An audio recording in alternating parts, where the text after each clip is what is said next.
કે પોસ્ટના પ્રમુખ હરેશભાઈનું સન્માન કરશે શાલ અને બુકે.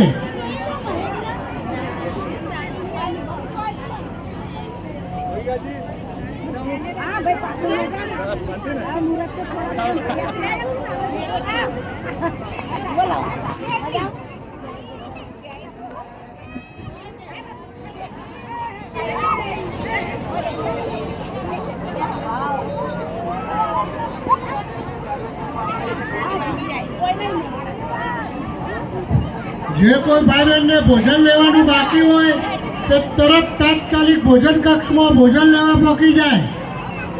ટૂંક જ સમયમાં આગળનો કાર્યક્રમ સ્ટેજ પ્રોગ્રામ આપણે ચાલુ કરવા જઈ રહ્યા છીએ, તો દરેકે ફટાફટ જમીને આવીને પોતાની દહેજ વિધિ ટૂંકમાં ફટાફટ પટાવી દેવા નમ્ર વિનંતી.